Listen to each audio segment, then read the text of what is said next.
16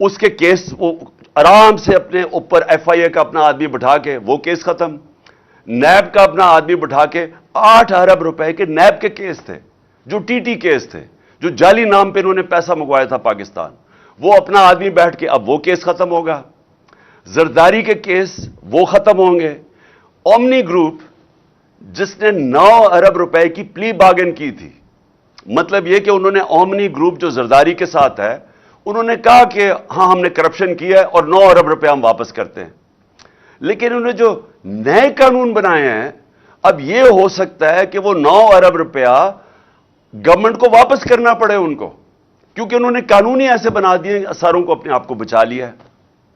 اور وہ جو ایونس فیلڈ ہے، جو پینما کے پیپرز کے اندر جو انکشاف ہوا تھا کہ لندن کے بڑے بڑے 4 محلات مریم کے نام پہ ہیں، تو وہ بھی اب سارا کیس ختم ہو گیا ہے۔ اور وہ جو حسن شریف ہے جو 10 ارب روپے کی پراپرٹی لندن میں 1 ہائیڈ پارک میں ہے، اس کے اوپر بھی اب کوئی نہیں پوچھے گا۔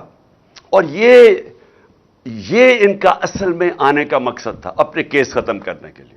اور دوسری چیز کہ یہ پھر بلون چھوڑتے ہیں کہ جی دیکھیں اس کے توشہ خانہ ہو گیا اور فورن فنڈنگ ہو گئی اور میڈیا ان کے ساتھ مل کے اس کو اٹھاتا ہے۔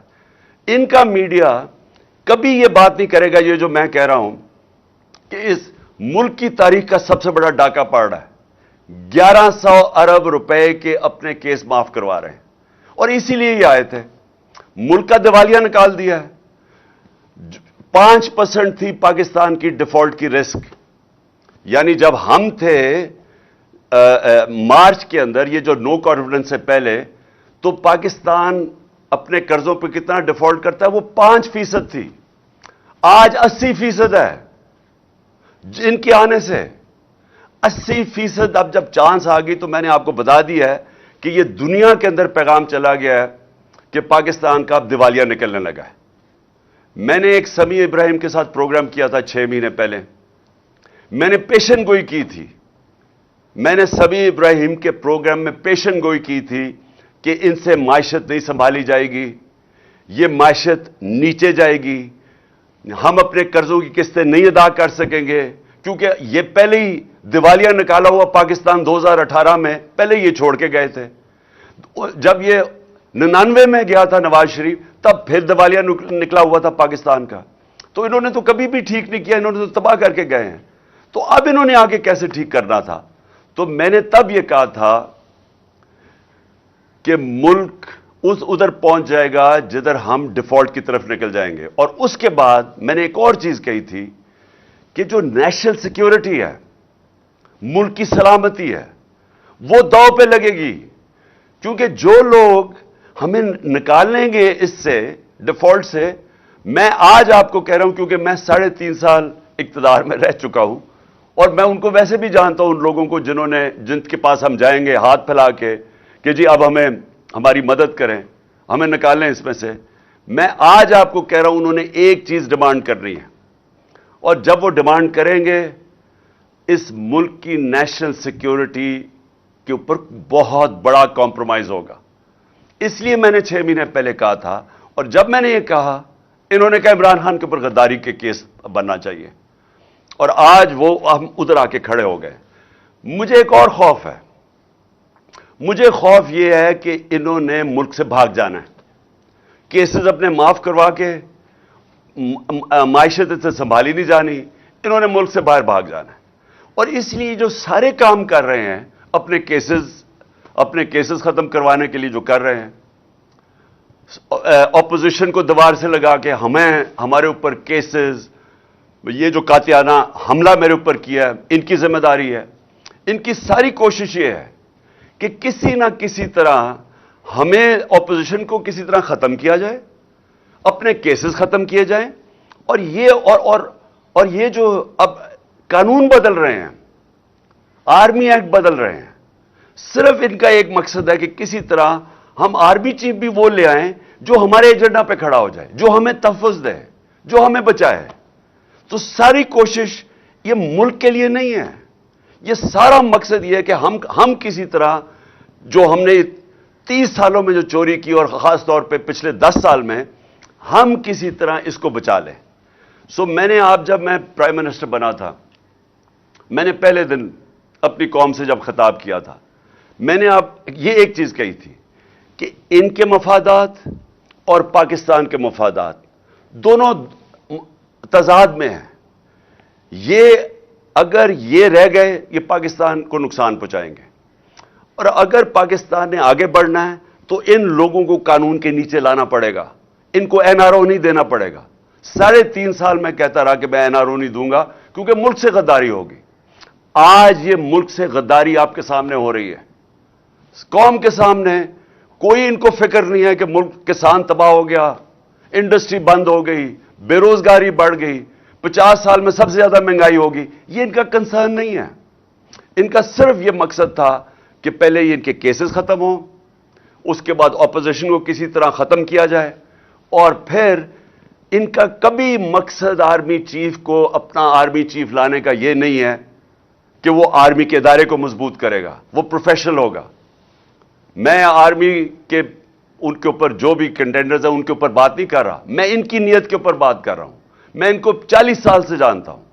انہوں نے آج تک ملک کے لیے کوئی فیصلہ نہیں کیا. ان کے سارے فیصلے ہوتے ہیں اپنی ذات کے لیے، اپنی فیکٹریوں کے لیے، اپنی چوری کے لیے، اپنے جو محلات باہر بچانے کے لیے. تو مجھے جو خطرہ ہے وہ یہ کہ یہ سارا کر کے جس طرف ملک جا رہا ہے، یہ ملک سے بھاگیں گے، پھر سے ملک چھوڑ کے بھاگیں گے. اور ایک ہی طریقہ ہے ملک کو اب مزید تباہی سے بچانے کا، اور وہ ہے صاف اور شفاف الیکشن. اس کے علاوہ کوئی دوسرا طریقہ نہیں ہے. اور یہ جو ہماری مارچ ہے، یہ صرف یہ ہے، قوم بتانا چاہتی ہے، قوم ایک پیغام دینا چاہتی ہے. یہ جو مارچ کے ذریعے قوم یہ بتانا چاہتی ہے کہ یہ جو لوگ 30 سال سے ہمارے اوپر مسلط ہوئے اور لوٹا انہوں نے، قوم اب ان کو نہیں ایکسپٹ کرتی. قوم ان کے ساتھ متحد ہے. الیکشنز میں بار بار قوم نے بتایا کہ ہم ان کے ساتھ نہیں کھڑے. 37 الیکشنز بائی الیکشنز میں سے 29 جیتی ہے تحریک انصاف. جب ان کے ساتھ پورے اسٹیٹ مشینری بھی کھڑی تھی، ساری جماعتوں نے مل کے ایک ٹکٹ پہ الیکشن لڑا. جو اسٹیبلشمنٹ تھی وہ بھی ان کے ساتھ کھڑی تھی. اس کے باوجود یہ ہارے ہیں کیونکہ قوم نے پیغام دیا کہ آپ جو مرضی کر لیں، ہم آپ کو کبھی تسلیم نہیں کریں گے. اور یہ جو انہوں نے آخر میں یہ جو کوشش کی، جو مجھے قتل کرنے کی، اس کے پیچھے کیا ہے؟